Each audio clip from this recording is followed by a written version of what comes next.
अर्हन्ताणुं नमो सिद्धाणुं नमो आयर्याणुं नमो वज्रायाणुं नमो लोई सवसाहुडुं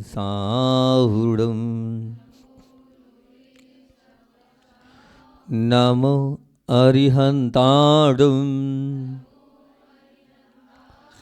नमो सिद्धाणुं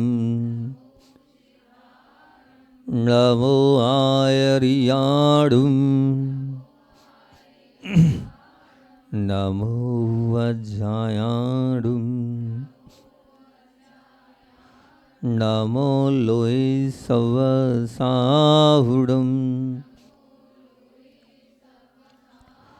नमो अरुहन्ताणुं नमो सिद्धाणुं नमो आयर्याणुं नमो वज्रायाणुं नमो लोई सवसाहुडुं। बोलिए देवादिदेव 1008 मूल नायक श्री आदिनाथ भगवान की, परम उपकारी आचार्य भगवंत विद्यासागर जी महामुनि राज की, शिक्षा प्रदाता आचार्य भगवंत समय सागर जी महामुनि राज की।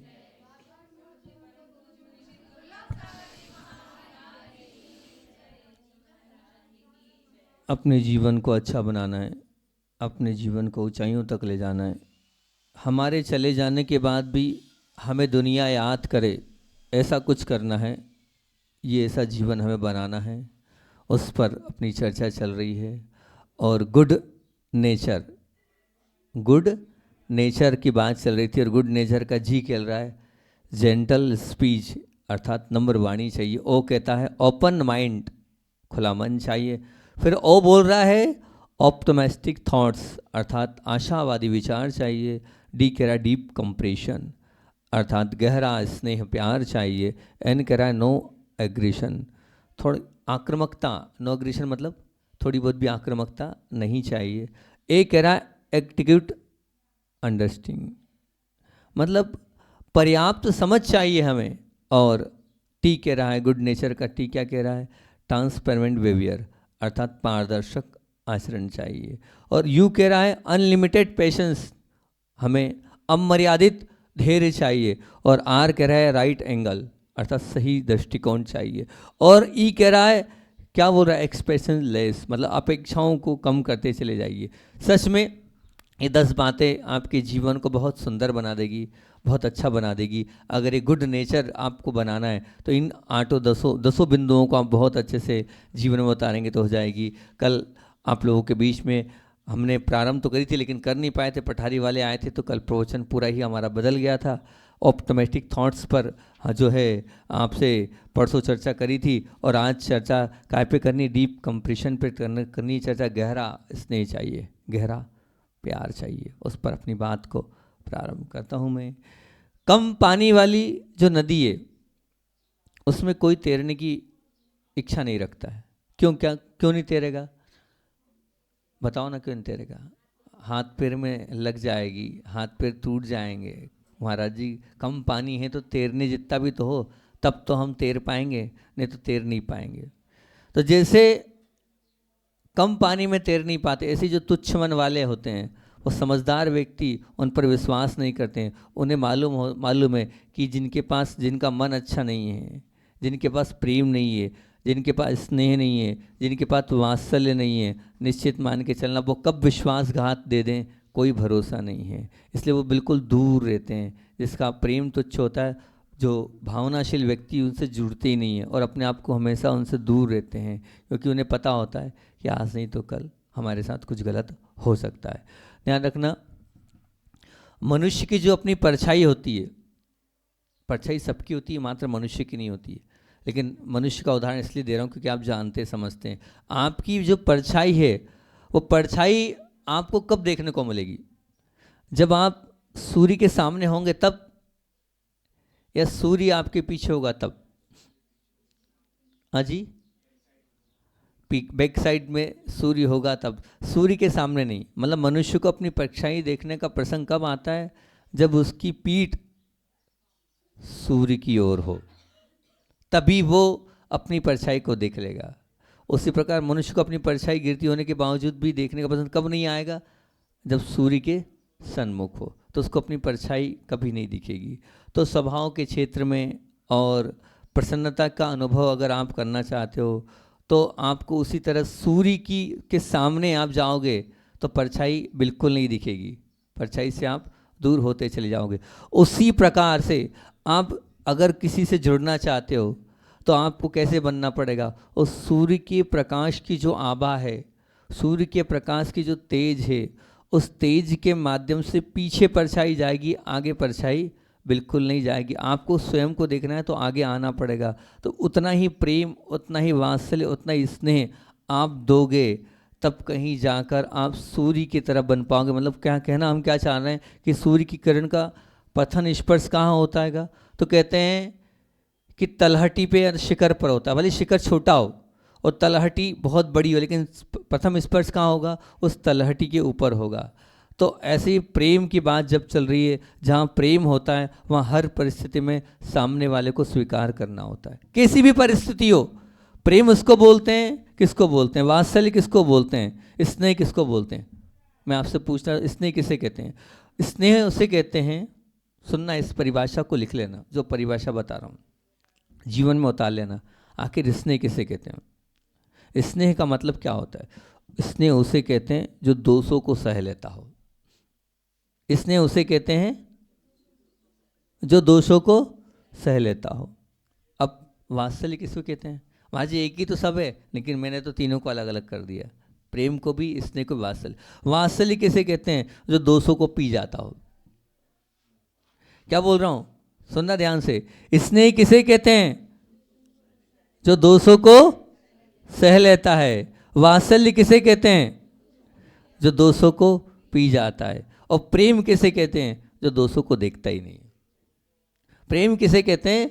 जो दोषों को देखता ही नहीं है। अब अगर मान लीजिए आप स्नेह के भागी हैं तो आपको दोषों को सहन करना पड़ेगा सामने वाले के, ठीक है ना?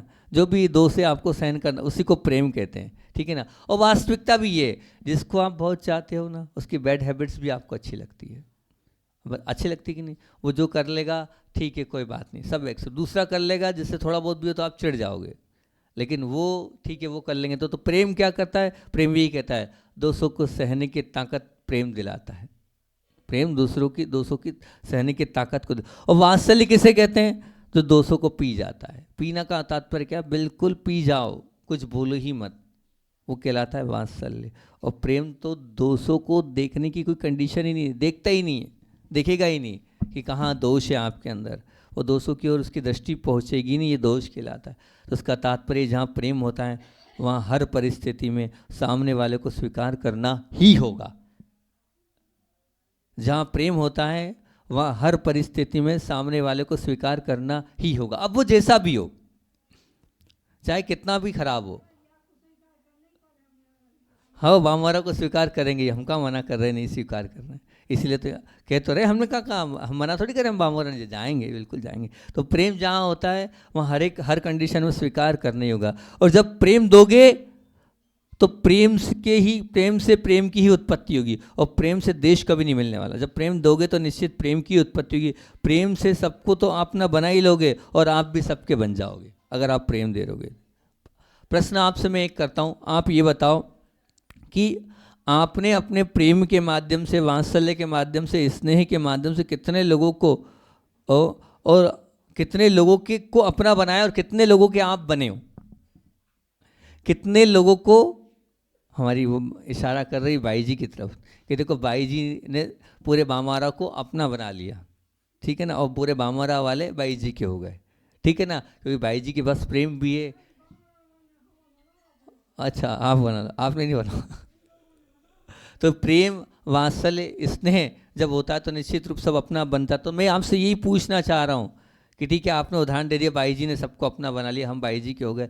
ऐसे ही मैं आपसे पूछना चाह रहा हूँ कि आप अपनी लिस्ट तैयार करो कि मैंने प्रेम के माध्यम से किसको अपना बनाया और मुझे कितने लोगों ने अपना माना, मुझे कितने लोगों ने अपना माना। पहले ये तो विचार करो कि मैं तो अपना मान रहा हूँ, लेकिन वो मुझे मान पा रहे कि नहीं, उन्होंने मुझे एक्सेप्ट किया कि नहीं, उन्होंने मुझे स्वीकार किया कि नहीं। हे 10 20 25 10, हाँ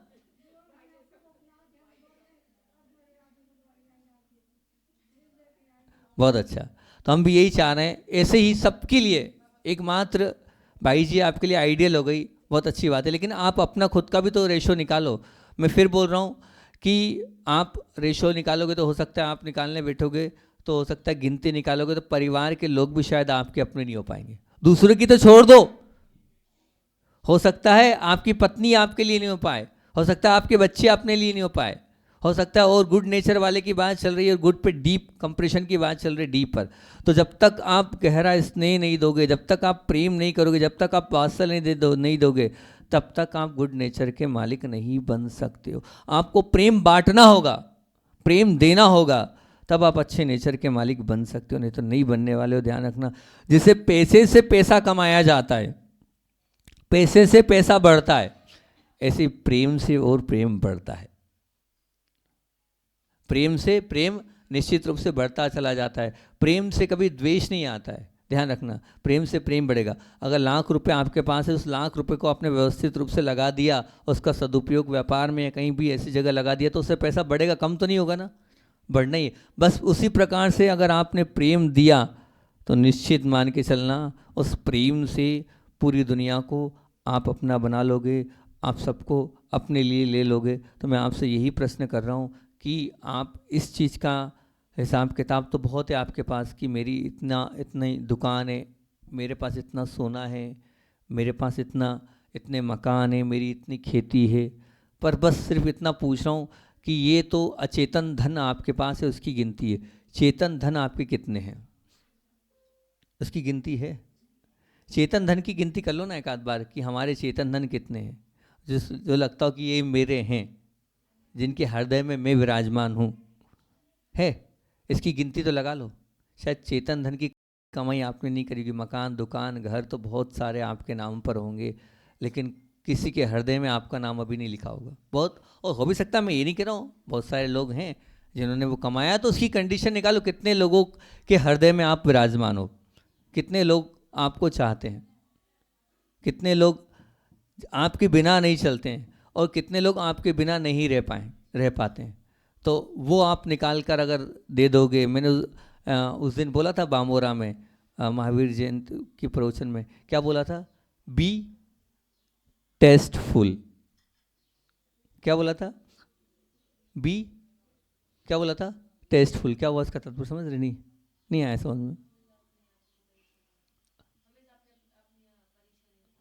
बी टेस्टफुल का मतलब कोई बताएगा, कोई प्रवचन में तो बार बार बोलता हूं मैं, क्या बोला था इसका अर्थ मैंने, आप इतने मीठे बन जाओ, आप इतने टेस्टफुल मतलब इतने अच्छे बन जाओ, आप इतने बी टेस्टफुल, इतने अच्छे बन जाओ, इतने मीठे बन जाओ कि बस आपके बिना उनको रहते नहीं बने, बस वो आप चाहिए, ये इतने अच्छे आप बन जाओ। तो मैं यही तो बोल रहा हूँ कि ऐसे टेस्टफुल हो क्या आप कि आपके बिना रहने के लिए 2 4 10 5 नाम आपके पास है कि जो आपके बिना नहीं रह सकते हो, हैं।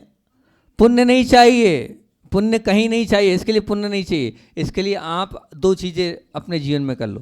पहली चीज, नहीं पुण्य से नहीं चलेगा, 2 चीज़ें, एक तो आप प्रेम बांटो, दूसरी चीज आप प्रेम दोगे तो निश्चित प्रेम से सबको आप अपना बना लोगे।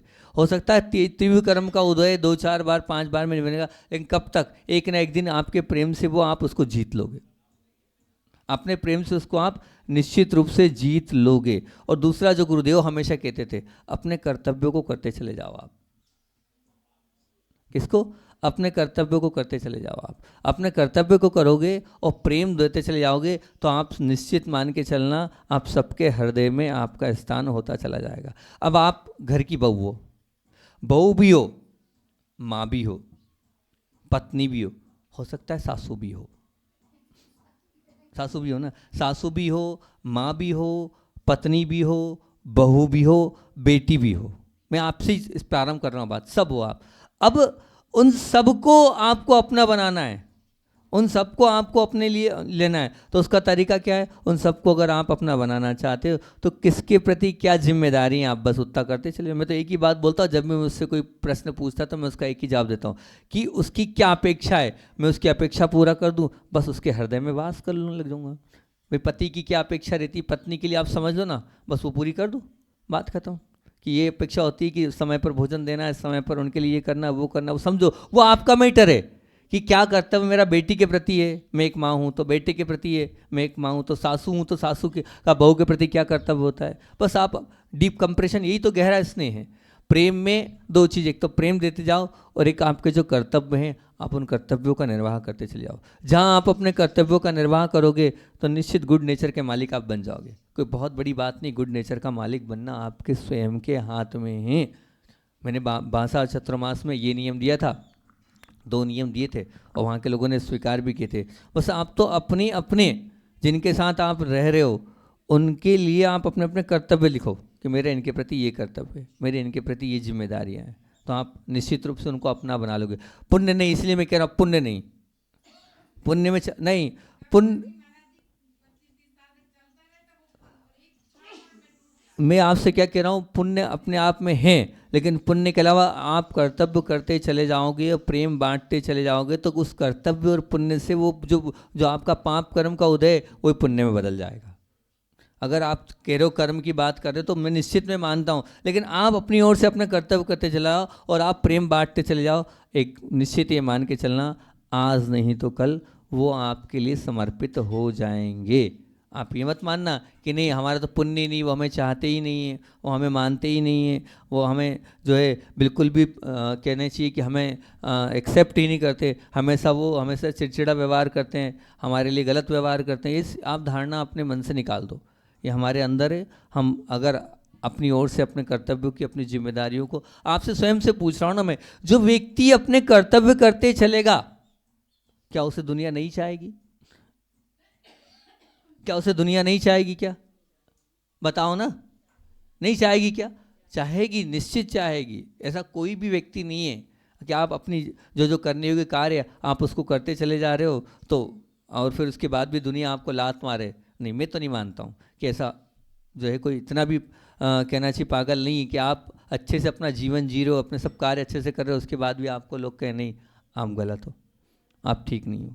कर्म का उदय हो सकता है, लेकिन कब तक होगा? आप अपनी समता और संतोष के साथ जीवन जियोगे तो तीव्र कर्म का उदय भी वो अपने आप ढीला पड़ता चला जाएगा, और अपनी खुद की मनोबल से आप उससे लड़ोगे तो निश्चित रूप से वो भी अपना होता चला जाएगा। तो डीप कंप्रेशन का तात्पर्य ये, हम क्या करते चलें, प्यार और स्नेह बांटते चलें। जितना हम प्रेम देंगे उतना ही हमें प्रेम मिलेगा, उतने ही हम प्रेम के माध्यम से दूसरों को अपना बना सकते हैं। और जहाँ दूसरों को अपना बना लेंगे तो समझना हमने बहुत बड़ा कार्य अपने जीवन में कर लिया। बस आज हम यही कह रहे हैं कि हमने कितने लोगों को अपना बनाया प्रेम के माध्यम से, उनकी एक लिस्टिंग तैयार करना कि हमने इतने लोगों को अपना बनाया है प्रेम के माध्यम से। कुछ है किसी के पास, है तुम लोगों के पास 2-4 नाम के हमने 2-4 लोगों को अपना बनाया है? एक भी नहीं है तो कैसा जीवन जी रहे हो आप? कुछ है 2-4 लोगों के नाम के जिसको हमने अपना बनाया है? राग वाला नहीं, कर्तव्य वाला प्रेम की, हाँ बिल्कुल। अगर वो है तो निश्चित मान के चलना हमने अपने जीवन का बहुत बड़ा कार्य कर लिया है। नहीं तो जीवन तो सब जी रहे हैं, पशु भी जी रहा है जीवन तो पशु भी जी रहा है, और वो अपना सुबह से शाम तक अपने जीवन को यापन कर रहा है। तो आप में फिर पशु में कोई अंतर नहीं रह जाएगा। अगर आप मैं भी बात ये जीवन को अच्छा बनाने की चर्चा अपनी चल रही है, प्रवचन श्रृंखला चल रही है, तो जीवन को अच्छा बनाने के 3 बिंदु में एक बिंदु हमने ये देखा है, तेरे चले जाने के बाद भी तुझे दुनिया याद करे तो समझना तेरा जीवन बहुत अच्छा था। हाँ, हमें तो बना लो, बहुत अच्छी बात है, साधु को तो अपना बनाना ही चाहिए, बहुत अच्छी बात है कि भाई जी के आपको तो अपना बना लो, ठीक है। तो मैं ये एक बिंदु उसमें है कि तेरे चले जाने के बाद भी तेरे उन अच्छे कार्यों के माध्यम से तुझे याद किया जाए। तो आपके जीवन के कौन से वो अच्छे कार्य हैं जिन्हें आपके चले जाने के बाद आपको याद किया जाए उन कार्यों के माध्यम से। कोई ऐसे कार्य आपने किए? मैं हो। अब जैसे मैं आपको बता रहा हूँ कि आपने कभी प्रेम की बात चल रही है, वात्सल्य की बात चल रही है, स्नेह की बात चल रही है, गहरा स्नेह चल रहा है।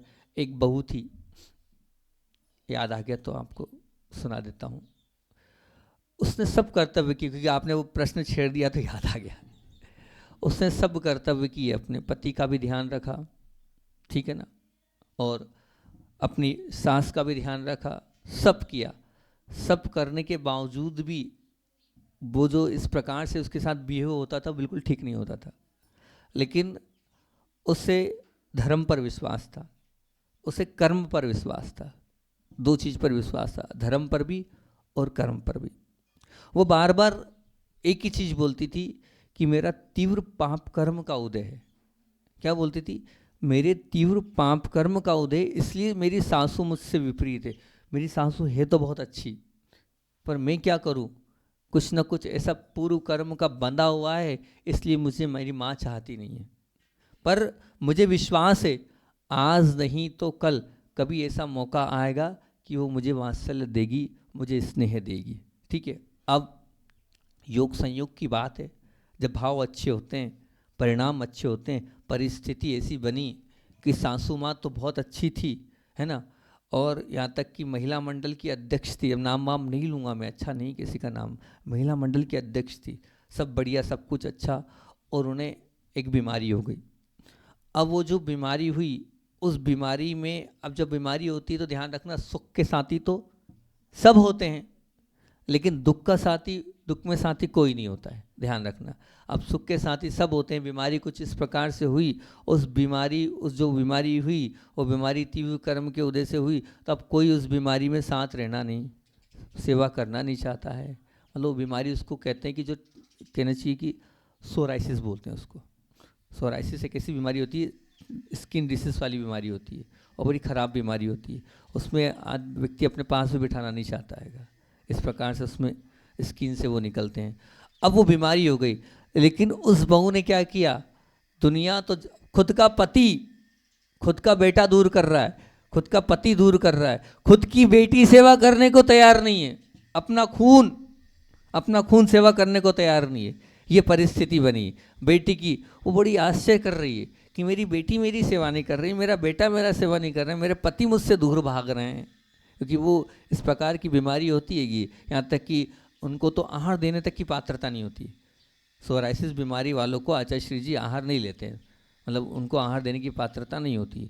अब ऐसी बीमारी हो गई, इस प्रकार की बीमारी में वो अंदर से हतोत्साहित हो गई, और बहू ने भी क्या कहा, विकल्प नहीं करते हुए पूरी सेवा में लग गई।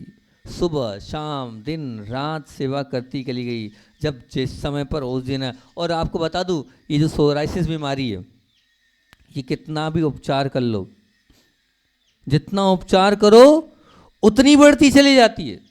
ये ऐसी बीमारी है।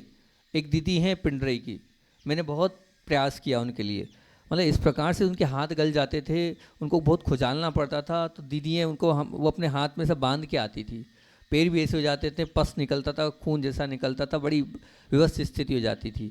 तो वो दीदी मतलब उनके लिए सही। तो अब वो बीमारी उनको गई, अब बहू ने पूरी सेवा करी, हर क्षण लगी रही, सुबह शाम औषधि करती रही, जितना जैसा जिस समय जैसा करना था सब प्रकार का उपचार उस बहू ने किया। सब प्रकार के उपचार हुए, सब प्रकार से हुआ, धीरे धीरे धीरे धीरे करके वो जो बीमारी है वो ठीक हो गई। वो बीमारी अपने आप में ठीक होती गई होती गई होती गई, और एक दिन ऐसा आया कि उसकी सेवा से और उसकी वैयावृत्ति से और उनके उस उपचार से, उस बहू के उपचार से, वो जो महीनों का उपचार था, जो सालों का उपचार था, वो कुछ ही दिनों में उन्होंने अपनी सेवा के माध्यम से, बहू की भक्ति के माध्यम से ठीक हो गया। तीव्र कर्म का उदय था कि उस वक्त सासू नहीं चाहती थी, क्योंकि कारण ये था, दो तीन कमियां थी, वो खुद समझती थी कि सबसे बड़ी बात तो ये कि वो गरीब घर की थी और वो बड़े घर की थी, मतलब सासू माँ जो है बड़े घर की थी। दूसरी बात ये है कि वो इतनी सुंदर नहीं थी, कुछ चीज़ें थी जो सासू माँ को लगती थी, पर कहना चाहिए कि लव मैरिज वाला मामला था, साथ साथ पढ़े थे, ज़बरदस्ती शादी हुई थी, सासू चाहती नहीं थी इसलिए बार बार नेगलेक्ट करती थी। एक तो इतनी सुंदर नहीं थी, दूसरी बात गरीब घर की थी, 2-3 चीज़ें थी, इस वजह से जो है, और ये समाज के सबसे बड़ा घर और अध्यक्ष स्वयं बहू मतलब सासू माँ अध्यक्ष। अब ये पूरा मामला था और ये हुआ, लेकिन ऐसी परिस्थिति उसके कर्म से ही ठीक भी कर दिया। अब परिस्थिति क्या बनी, जितना प्रेम बहू को है उतना बेटी को भी नहीं वो सास चाहती है। अब बहू के बिना एक दिन नहीं रहती है। अगर वो मायके आ जाती है तो बोलती बेटा तू जल्दी आ, तेरे बिना यहाँ नहीं रह सकती मैं, तेरे बिना मैं नहीं रह सकती, ये स्थिति पर। और उस समय ये परिस्थिति थी कि बेटे ने बोल दिया था कि माँ नहीं चाहती तो अपन अलग रह लेते हैं। क्या बोला, बेटे ने बोल दिया माँ नहीं चाहती, बार बार लड़ाई झगड़ा, तेरे को चिल्लाती है, इस प्रकार से बोलती है मुझे पसंद नहीं आता है, अपन एक काम करते अलग हो जाते हैं। तो बहू ने क्या बोला, वो जो भी कर रही मेरे कर्म का उदय है, आज नहीं तो कल सब अच्छा हो जाएगा, सब अच्छा हो जाएगा, सब अच्छा हो जाएगा। जबकि 10 लोगों के सामने अगर सास अपनी बहू को डांटे और चिढ़कर डांटे तो बहू क्या सहन कर पाएगी, बताना कर पाएगी आज की लड़की। लेकिन उस लड़की ने सहन किया क्योंकि वो गुरु से जुड़ी थी और वो धर्म से जुड़ी हुई थी, उसे विश्वास था मेरे कर्म का उदय ठीक होगा होगा होगा। उसके उस विश्वास ने ठीक बहू सासू को अपना बना लिया। अब क्या है, वो वही बहू थी जो कोने में पड़ी रहती थी, जिसकी कोई पूछ परख नहीं होती थी। आज वही बहू है जो आज पूरे घर पर राज कर रही है, सब पर राज कर रही। काय से, समता से सहन किया। उनने तो उल्टा बोला लेकिन उसके बावजूद भी जी करके प्रेम से स्वीकार करते चले गए। अगर ये एग्रेसिव हो जाती तो घर के 2 टुकड़े हो जाते, आप अलग और हम अलग, और बात वहीं के वहीं निपट जाती, काम खत्म हो जाता। लेकिन नहीं, यहाँ उन्होंने अपनी खुद की सामर्थ्य से, खुद की समता के साथ सहन करते हुए, प्रेम बांटते हुए, प्रेम से, इसीलिए क्या बोला मैंने क्या बोला था, प्रेम दोगे तो प्रेम मिलेगा। पाप कर्म का उदय था ना, पुण्य में बदला कि नहीं? आपके प्रश्न का जवाब दे रहा हूँ। रियल घटना, नाम मत पूछो, अच्छा नहीं लगता है नाम बताना मुझे किसी का भी, मैं नाम लेता नहीं हूँ अक्सर, बस ओरिजिनल घटना बताता हूँ और सत्य ही चीज़ें बताता हूँ मैं, ताकि क्या उससे आप लोगों को लगेगा एकदम सत्य घटना बता रहा हूँ। बहुत पुरानी बात नहीं, अभी अभी की लाइफ की बात है, बहुत पुरानी घटना नहीं सुना। हाँ तो होता है, हुआ है, तभी तो आपके सामने घटना रख रहा हूँ। इसलिए ये मत बोलना कि हम प्रेम देते हैं लेकिन प्रेम नहीं मिलता है, तीव्र कर्म से नहीं मिलेगा। लेकिन आप अगर प्रयास करोगे आखिरी समय तक ऐसी परिस्थिति बन जाएगी। और जितनी बहुएं हैं, मैं सही कह रहा हूँ, जो बहुएं बनना वो भी ध्यान रखना। अगर आपको अपना बनाना हो ना, अगर आपको अपना बनाना हो तो उसका एक ही तरीका है, जब कोई बीमार हो तब आप सेवा कर देना, जब कोई बीमार हो तब आप सेवा कर देना। निश्चित मान के चलना उस सेवा का परिणाम ऐसा निकलेगा, आप अपना बना लोगे, आप उसको खरीद लोगे। आप अगर आपने सेवा कर दी, कुछ नहीं करना है, समय पर दवाई देना है, 2 बार पूछना है, सब अपना कर लोगे आप। ये आपको मैं बता रहा हूँ कि भी कोई बीमार बने तो समझना आपका पुण्य का उदय आ गया।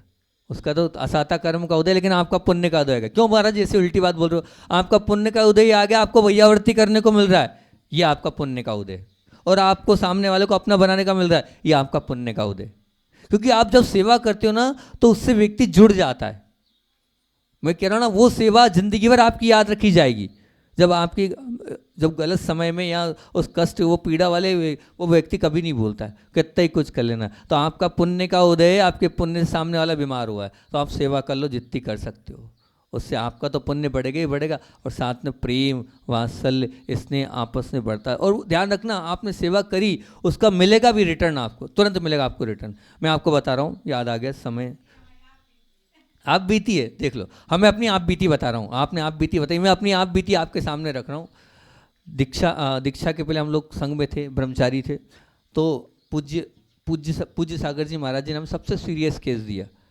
बोले ब्रह्मचारी जी आपको सबसे सीरियस केस सौंप रहे हैं। विमल सागर जी महाराज जी बोले अपने संघ के अस्वस्थ साधु हैं और इनको बहुत अंतराएँ आते हैं, हम ये महाराज जी आपको दे रहे हैं, आपको इनके रोज़ आहार कराने जाना है। मैंने कहा जो आ गया महाराज जी। प्रतिदिन आहार कराने जाता था, मैं बहुत प्रयास करता था, फिर भी बड़ी मुश्किल से उनके अंतराय बचा पाता था। लेकिन हमेशा लगा रहता था कि इनको अंतराय नहीं आए, इनको अंतराय नहीं आए, और वो अस्वस्थ रहते थे बहुत ज़्यादा। तो पूरे ब्रह्मचर्य अवस्था में उनके बहुत अच्छे से आहार कराने का प्रयास किया मैंने, उनकी सेवा करने का प्रयास किया। मैं बता रहा हूँ कि देखो कैसा मिलता है परिणाम। हुआ ये योग संयोग की बात है, हमारी दीक्षा हुई, और दीक्षा होने के बाद हमारे लिए अमरकंटक में कुछ खाने में ऐसा आ गया जिसके माध्यम से पूरे शरीर में इतने इतने बड़े बड़े फोड़े हो गए, हम लेट भी नहीं पा रहे थे, हम बैठ भी नहीं पा रहे थे। ये स्थिति थी हमारी, इतनी स्थिति ऐसी थी, वेदना इतनी होती थी। अब उस समय आचार्य भगवंत भी उस चीज़ को लेकर बड़े चिंतित थे। जब पता किया, सबने एक ही बात बोली कि उसका कोई इलाज नहीं, सबको सुई लगाओ और फोड़ो, तभी कुछ हो पाएगा, नहीं तो नहीं हो पाएगा। आचार्य चिंतित थे, स्वयं चलकर, वो मैं इस कोने में संत भवन में, वो उस कोने में, चलते चलते स्वयं आचार्य भगवंत आए। आचार्य भगवंत स्वयं चलते चलते आए, और आने के बाद जब मैं उठा तो ना, वो उठो नहीं उठो नहीं, मेरी स्थिति इस प्रकार की थी नहीं। और फिर उन्होंने हमसे कहा, देखो दुर्लभ सागर जी, आत्मा अलग है और शरीर अलग है, इसलिए तुम्हें विकल्प बिल्कुल नहीं करना है ना। अपने को इनको धीरे धीरे करके अलग करना पड़ेगा। इसका जो पानी है, सब में पानी भर चुका है, इसको फोड़ना पड़ेगा, तब कहीं अपन ठीक हो पाएंगे। आपको विकल्प तो नहीं होगा। तो मैंने अच्छा से कहा, मुझे काय का विकल्प, जो आपको करना हो वो तो आप जाने। बोले हाँ ठीक है। तो फिर उस वक्त बुलाया, प्रसाद सागर जी को बुलाया, वहीं सब प्रणब सागर जी थे और भी महाराज जी थे। सबने धीरे धीरे कर करके एक एक छाल, वो आचार्य श्री जी हमें स्टोपदेश की गाथाएं सुनाएं, और मतलब वो सुना तो हमें रहे, वो यूँ करते, जैसे एक एक सुई लगती जाती तो यूँ करते जाते थे। वो उनको तकलीफ होती थी, थोड़ा सा ए धीरे करो धीरे करो, और फिर हमसे बात करते रहे, एक एक करके पूरे छाले हमारे फूटते चले गए। पूरा उन्होंने ध्यान रखा। अब जो डॉक्टर ने कहा कि ये जो ड्रेस, ये जो छाले हैं, इन सबके घाव भरने में कम से कम 20 से 25 दिन लगेंगे। पर अगर ट्रेसिंग अगर अच्छे से हो गई, दिन में 4 बार इस पे ये जो है उपचार हो गया, हो सकता है जल्दी हो जाए। तुरंत विमल सागर जी महाराज जी अस्वस्थ थे। आचार्य श्री जी, मेरी भावना है ये काम मैं ही करूँगा। तो बोले आप खुद तो, बोले नहीं ये काम मैं ही करूँगा, इसलिए मैं आपसे चाहता हूँ आप आशीर्वाद दो, मैं दिन में 4 बार महाराज जी की जो है ड्रेसिंग करूँगा, मेरी ये भावना है, और सब मैं ठीक कर दूँगा। तो अच्छा ठीक है, करने दो करने दो, अच्छा है, वैयावर्ती करने से इनका भी जो है पुण्य बढ़ेगा और ये भी स्वस्थ होंगे। आचार्य श्री जी ने आशीर्वाद उनको दिया, हाँ ठीक, बहुत अच्छी बात है कि। अब वो दिन में 3 बार बोला था, वो 5 बार आके करते थे, सुबह से लेकर शाम तक। जो उनने कहा था 20 से 25 दिन लगेगा, अब मानना क्या अतिशय हुआ। उनकी भी भावना, उनकी वैयावृत्ति करने से, उनकी वैयावृत्ति करने से वो जो घाव जो नहीं भरने थे, डॉक्टर आश्चर्य कर रहा था, 7वें दिन पूरे पूरे भर चुके थे। 7वें दिन 8वें दिन पूरे भर चुके थे वो घाव। तब उनने ये बोला, तब मुझे लगा मैंने सेवा करी थी, उनकी वैयावृत्ति करी थी, उसका परिणाम है कि ये जो है इनने मेरी सेवा करी, और से टिट फॉर टिट। अगर आपने सेवा करी तो निश्चित आपकी सेवा होगी, आपने सेवा करिए तो निश्चित आपकी सेवा होगी। इन्होंने जो चीज़ डॉक्टर साहब कह रहे थे 20 से 25 दिन मिनिमम लगेंगे इतने घाव भरने में, और उन्हें 6 से 7 दिन में पूरे भर के कंप्लीट हो गए। दिन में 5 बार वो सेवा करने हमारी आए।